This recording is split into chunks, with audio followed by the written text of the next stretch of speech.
वो भाई है, वो दबंग है, कानून की अंधी आंखों में उसी का रंग है। दौलत शोहरत है उसके साथ, तो इंसाफ उसके संग है। और नूरुल्लाह को किसने कुचला, कार ने या कानून ने? नूरुल्लाह की मौत से पथराई खुली आंख यकीनन इस सवाल से दंग है। 28 सितंबर 2002 की वो मुंबई की रात, चकाचौंध के आगोश में वो अंधेरा फुटपाथ। कानून बताता है कार सही थी, फुटपाथ गलत। नशा सही था, नींद का खुमार गलत। और इस बार कानून से कुचल गया नूरुल्लाह। जी, दस्तक में आपका स्वागत है। सवाल नूरुल्लाह का नहीं, सवाल सलमान खान का नहीं, सवाल इस देश में शायद कह सकते हैं न्यायपालिका और उसकी साख का भी है।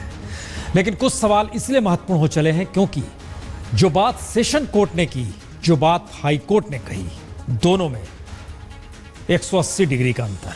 आइए जरा समझ लीजिए क्यों यह अंतर का जिक्र हम कर रहे हैं।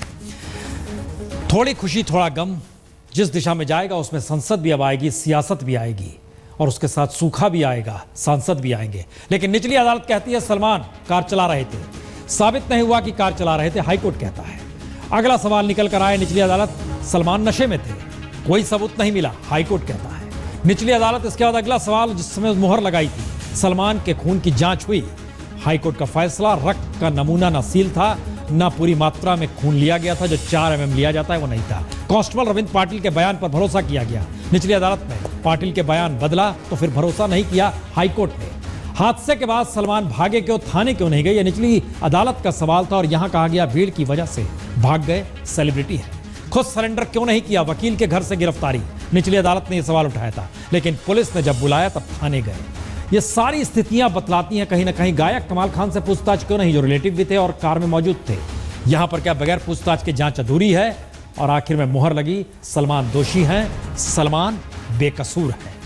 इस स्थितियों के बीच हम 10:30 बजे इस पे खास प्रोग्राम आपको दिखाएंगे। लेकिन इन सब के बीच सवाल थोड़ी खुशी थोड़ा गम का है। तो संसद नहीं चल रही है, कल तक एक गुस्सा था, इस बात को लेकर सत्ता में गुस्सा था, सूखे पर नोटिस दिया गया और किसी के जरिए नहीं बल्कि ज्योतिरादित्य सिंधिया ने दिया था।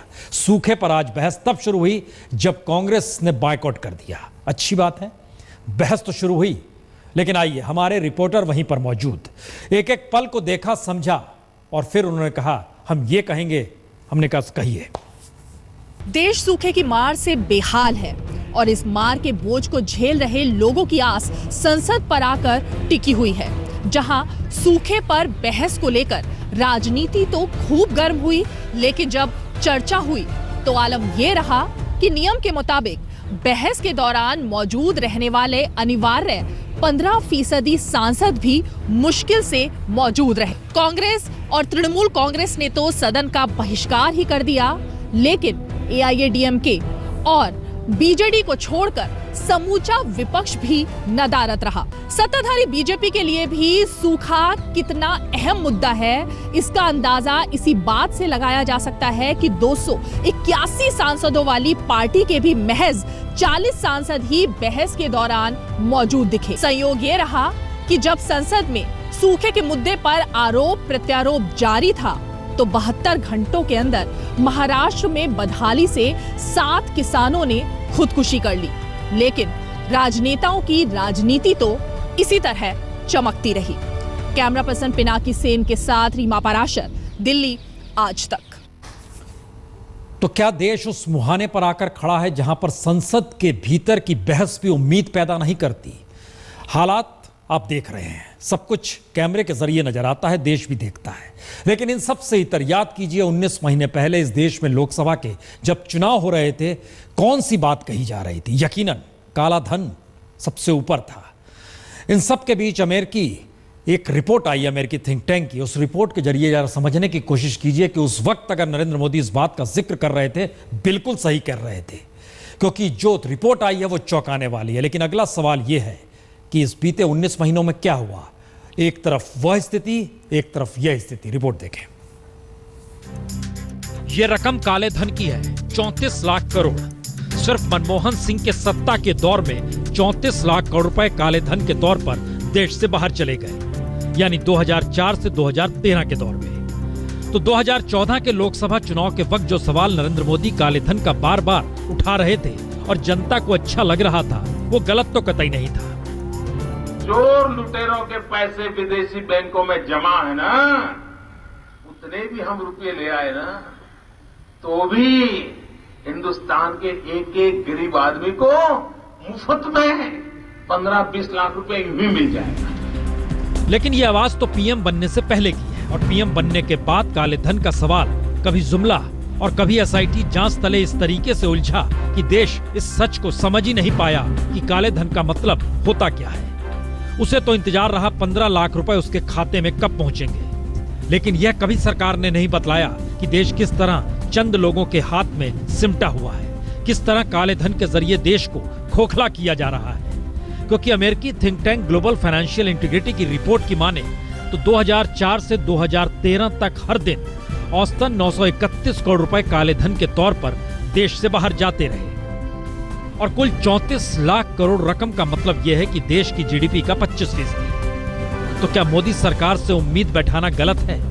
क्योंकि काले धन वापस लाने के लिए जो ठोस कदम उठाने का जिक्र हुआ, उसका सच है क्या? सरकार बनते ही बनाई गई एसआईटी ने क्या तीर मारा, अभी तक देश की जनता नहीं जानती। काले धन पर नया कानून पास किया गया, लेकिन असर है कितना, कोई नहीं जानता। आलम यह है कि कानून के तहत 3 महीने में सिर्फ 4,147 करोड़ रुपए का खुलासा हुआ।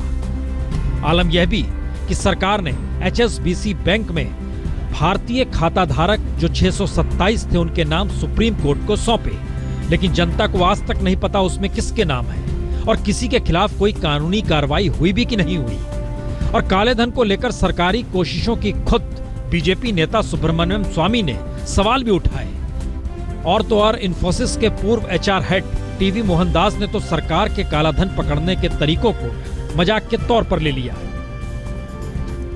तो सवाल यही, काला धन को लेकर दावे और दावों के बीच मोदी सरकार कहां खड़ी है? क्योंकि अमेरिकी think tank global financial integrity की रिपोर्ट की माने तो दुनिया में मौजूदा वक्त में भी काले धन को लेकर कोई कमी नहीं आई है।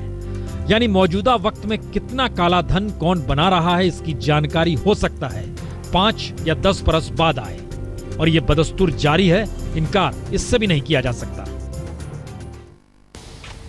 सवाल 34 लाख करोड़ उसको लाने का नहीं है, सवाल है इस दौर में जो भ्रष्टाचार है, जो काला धन बनाया जा रहा है, उस पर नकेल भी कैसे कसेंगे। क्योंकि दिल्ली में सत्ता बदली भ्रष्टाचार और काले धन को लेकर, चाहे वो प्रधानमंत्री मोदी सत्ता में आए हो या फिर दिल्ली सरकार में अरविंद केजरीवाल। और दिल्ली में ही एक अधिकारी पकड़ में आया, सोचा तो गया था कुछ मिलेगा, लेकिन बहुत कुछ मिल गया। जरा इस रिपोर्ट को देखिए। नोएडा में 3 फ्लैट, ग्रेटर नोएडा में 1 फ्लैट, गुड़गांव में 1 फ्लैट, 1 बंगला, गाजियाबाद जयपुर में बंगला, देश के कई दूसरे शहरों में फ्लैट, एनसीआर में कई एकड़ कृषि भूमि और प्लॉट, 5 बैंक लॉकरों में करोड़ों की रकम, 300 बोतल शराब, कई महंगी घड़ियां। जी, सीबीआई ने महज 2,20,000 रुपए की रिश्वत लेते हुए सीनियर आईएएस संजय प्रताप सिंह को दबोचा, तो उसे भी इसकी जानकारी नहीं थी कि जब वो खंगालने बैठेगी तो संपत्ति 100 करोड़ से भी ज्यादा की निकलेगी। और कालाधन मामले में यह भी एक रिकॉर्ड हो जाएगा। और अभी इस बात की जांच चल ही रही है कि संजय प्रताप सिंह ने क्या क्या विदेशों में और जमा कर रखा है और कालाधन कहां-कहां है। जबकि सीबीआई ने रंगे हाथों पकड़ ही लिया है, तो ये मुझे लगता है वो सारी चीज़ें जो शिकायतें पहले से मिलती थी, हो सकता है उनमें भी दम हो फिर, और जो फैक्ट्स मैंने देखे थे वो भी पुख्ता हो रहे हैं। तो सरकार ने उनको भी सस्पेंड कर दिया है और हम कोशिश करेंगे कि भारत सरकार इन्हें वापस ले ले, क्योंकि दिल्ली सरकार को अब ऐसे ऑफिसर की सेवा की जरूरत नहीं है। लेकिन सवाल संजय प्रताप सिंह के पकड़े जाने या उनके काले धन भर का नहीं है, क्योंकि संजय प्रताप सिंह की गिरफ्तारी तो उसी दिल्ली में हुई जहां की राज्य सरकार और केंद्र सरकार दोनों ने भ्रष्टाचार को मुद्दा बनाया, दोनों ने काले धन का जिक्र किया। और दिल्ली एनसीआर में खड़ी अट्टालिकाओं को लेकर बार बार ये सवाल हर गलियारे में होता है कि खाली पड़े फ्लैटों में कम से कम 1.5 लाख करोड़ की संपत्ति फंसी हुई है जो काले धन की है। तो फिर देश के बाहर क्या झांके, दिल्ली के इर्द गिर्द ही झांक ले। और तो और संजय प्रताप सिंह सरीखे नौकरशाहों की कमी दिल्ली में चाहे कम हो, लेकिन देश भर में इनके आंकड़े सैकड़ों के पार हैं। तो सवाल यही है, जब बदस्तूर स्थितियां जारी हैं तो फिर भ्रष्टाचार मुद्दा काहे का और काला धन पकड़ाएगा कहां पर? जी, ये जनाब आईएएस जाहिर है पढ़े लिखे हैं, इसलिए सवाल बार बार खड़ा होता है कि पढ़े लिखे लोग कहीं ज्यादा करप्ट तो नहीं होते हैं। दूसरी स्थिति राजनीति की, पढ़ना लिखना जरूरी माना जाए, लगातार ये बहस चल रही है। एक फैसला सुप्रीम कोर्ट का, और उस फैसले के आइन में अगर लोकसभा को रखिएगा तो मुश्किल में पड़ जाइएगा। जरा इस रिपोर्ट को देखिए। पढ़ाई लिखाई के मामले में यह तस्वीर लोकसभा की है, जहां 13% सांसद यानी तकरीबन 71 सांसद 10वीं पास नहीं है और करीब 54 सांसद सिर्फ 10वीं पास हैं। यानी सुप्रीम कोर्ट ने हरियाणा में पंचायत चुनाव लड़ने के मामले में आज जो फैसला सुनाया, वो फैसला अगर लोकसभा चुनाव के उम्मीदवारों पर लागू होता तो करीब 100 से ज्यादा सांसदों का चुनाव लड़ना मुहाल हो जाता। दरअसल हरियाणा में पंचायती चुनाव से संबंधित एक याचिका पर सुनवाई करते हुए सुप्रीम कोर्ट ने आज फैसला दिया कि जनरल कैंडिडेट को 10वीं पास होना जरूरी होगा। महिला और दलित समुदाय के लिए उम्मीदवारों का 8वीं पास होना जरूरी होगा। दलित समुदाय की महिला के लिए 5वीं पास होना जरूरी होगा और बिजली का बिल भरना, बैंक का कर चुकाना और घर में टॉयलेट होना जरूरी होगा। सरकार ने जो भी सुधार लाया था पंचायती राज एक्ट में, उसको वैलिड करार दिया है। जो भी क्वालिफिकेशंस, जो भी उसमें चाहे वो शिक्षा का क्वालिफिकेशन था या जो जिन्होंने लोन ले रखा है बहुत सारे एजेंसी से, उनका उन्होंने भुगतान नहीं किया है, या शौचालय का भी उसमें कंडीशन था, ये बहुत सारी चीज़ें हैं जो सरकार ने जनहित में लाया था। तो सवाल हरियाणा का नहीं, देश का भी है, क्योंकि अभी तक का सच तो यही है कि पढ़ाई लिखाई राजनीति की न्यूनतम जरूरत बन नहीं पाई। और आलम यह है कि 9वीं पास विधायक राजनीतिक तौर पर सबसे सक्रिय सूबे बिहार में डिप्टी सीएम बन चुके हैं। फिर उससे पहले बिना पढ़े लिखे राबड़ी देवी मुख्यमंत्री पद संभाल चुकी है। तो ऐसे में बेटा डिप्टी सीएम क्यों ना बन सकता? फिर बात बिहार के डिप्टी सीएम की ही क्यों? देश की शिक्षा मंत्री बनने के लिए अगर डिग्री जरूरी नहीं तो फिर क्या कहा जाए? कितनी लकीरें खींचिएगा इस देश के भीतर, मुश्किल यही है। और इस मुश्किल के तहत आखिरी मंत्र सियासत का होता है, राजनीति का होता है। और शायद इसीलिए संसद ठप है, सियासत गर्म है। लेकिन पहली बार एक नजारा बिल्कुल अलग है। कांग्रेस सक्रिय है और बीजेपी खामोश है। वजह क्या है? संसद में हंगामे के बाद समूची कांग्रेस सक्रिय है, पूरे देश में सक्रिय है। चाहे महिला कार्यकर्ता हो या युवा कांग्रेसी, सड़क पर मोदी सरकार के खिलाफ बीते 3 दिनों से विरोध प्रदर्शन बदस्तूर जारी है। लेकिन दूसरी तरफ बीजेपी राजनीतिक तौर पर सक्रिय नहीं हुई है।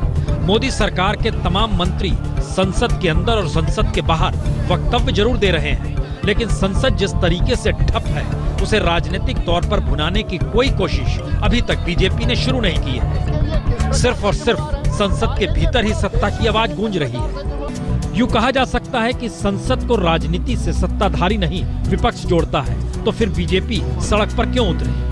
लेकिन देश में जब संसद के भीतर ही सत्ताधारी ये सवाल उठाने लगे कि राजनीतिक सत्ता ही सबसे महत्वपूर्ण है और सत्ता से बेदखल कांग्रेस जानबूझकर संसद के भीतर के मुद्दों को खारिज कर संसद के बाहर के मुद्दों को संसद के भीतर उठाकर राजनीति कर रही है, तो अगला सवाल यही होगा कि क्या बिहार चुनाव के बाद बीजेपी अभी तक अपने आगे की रणनीति नहीं बना पा रही है, या फिर बीजेपी अध्यक्ष अमित शाह तब तक खामोश हैं जब तक यह साफ नहीं हो जाता कि आखिर उन्हें दोबारा अध्यक्ष बनाया जा रहा है या नहीं? क्योंकि दिसंबर के महीने में ही उनके अध्यक्ष की मियाद तो पूरी हो रही है और जनवरी में नया अध्यक्ष बनना है। जाहिर अमित शाह सोच रहे होंगे कि वो दोबारा बनेंगे, लेकिन संसद के हंगामे को राजनीतिक तौर पर अगर सिर्फ कांग्रेस ही उठा पा रही है और इन सब के बीच बिहार के सीएम नीतीश कुमार भी कांग्रेस के लिए राजनीति साधने के लिए दिल्ली तक पहुंच चुके हैं, तो संकेत तो कुछ और है। और राजनीति में बदले की भावना से काम नहीं होना चाहिए। तो ऐसी परिस्थिति में अगर कांग्रेस पार्टी जो सबसे बड़ा विपक्षी दल है, उसके मन में जो आशंकाएं हैं, तो उन आशंकाओं को सरकार को दूर करना चाहिए और उसके बारे में बहुत ही स्पष्टता के साथ कोई अपनी राय रखनी चाहिए। नीतीश कुमार तो अब बिहार के आगे असम को भी देख रहे हैं और कभी एनडीए के साथ ही रहे प्रफुल्ल महंत कैसे कांग्रेस के साथ आ जाएं, इसके लिए वो बिसात भी बिछा रहे हैं। लेकिन दूसरी तरफ बीजेपी खामोश है, बीजेपी अध्यक्ष खामोश है और बीते 3 दिनों के हंगामे के बीच बीजेपी अध्यक्ष अमित शाह कहीं भी कांग्रेस को निशाना लेने के लिए सामने नहीं आए। तो अगला सवाल यही है, क्या बीजेपी के भीतर भी कुछ मंथन चल रहा है? बीजेपी का मंथन हो, सरकार का मंथन हो, केंद्र में प्रधानमंत्री मोदी ही रहेंगे क्योंकि निर्णय वही लेंगे और शायद इसीलिए बीजेपी का अगला अध्यक्ष कौन होगा, निर्णय उन्हें ही लेना होगा।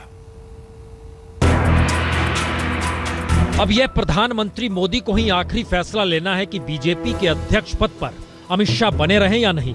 और गुजरात में 2017 के विधानसभा चुनाव तक आनंदीबेन पटेल सीएम की कुर्सी पर बने रहे या नहीं, क्योंकि दिल्ली बिहार के झटके के बाद बीजेपी अध्यक्ष की चुनावी जीत के हुनरमंद होने पर सवालिया निशान भी लगाया गया और जिस तरह हार के बाद जिम्मेदारी लेने से पल्ला झाड़ा गया, उसने पार्टी के भीतर ही विरोध के स्वर भी उठवा दिए। वहीं गुजरात की हार ने आनंदीबेन पटेल से ज्यादा गुजरात मॉडल को नुकसान पहुंचाया, जिसकी पीठ पर सवार होकर देश भर में मोदी ने चकाचौंध गवर्नेंस की बात लोकसभा चुनाव में रखी थी। अगर सामान्य फॉर्मूले को समझें तो संघ परिवार के सामने अमित शाह का कोई विकल्प नहीं है, इसीलिए उन्हें हटाने का कोई मतलब भी नहीं है। यानी अमित शाह हटाए जा सकते हैं, लेकिन किसी के पास कोई नाम है नहीं जिस पर सर्वसम्मति से मुहर लग सके। यानी हटाने की मुहर लगाना आसान है, लेकिन किसे लाना है यह सवाल मुश्किल है और जाहिर है ऐसे में अमित शाह को जीवन दान मिल सकता है। लेकिन संयोग से अमित शाह का सवाल गुजरात के सीएम आनंदीबेन से भी जा जुड़ा है और गुजरात के किले को बचाना प्रधानमंत्री मोदी के लिए विरासत बचाना है तो संघ परिवार के लिए हिंदुत्व की बेहतरीन प्रयोगशाला को बचाना। और यहीं से जटिल फार्मूले की शुरुआत होती है, जिसमें अमित शाह दिल्ली से गुजरात भी भेजे जा सकते हैं और आनंदीबेन पटेल को दिल्ली भी बुलाया जा सकता है।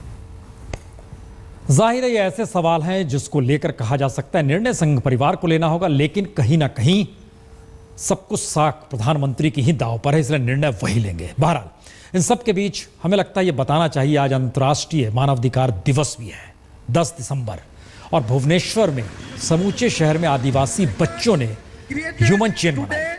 On the occasion of the 10th December, Human Rights Day, but beauty of these things, enter these children. यहाँ जितने बच्चे खड़े हैं, ये लोग बहुत कष्ट करके रात 12 बजे से प्रिपेयर करके आज भुवनेश्वर का 30 किलोमीटर रास्ता ह्यूमन चेन करके वर्ल्ड में कैसे शांति आएंगे, बिकॉज ये लोग का टॉपिक है we urge for world peace.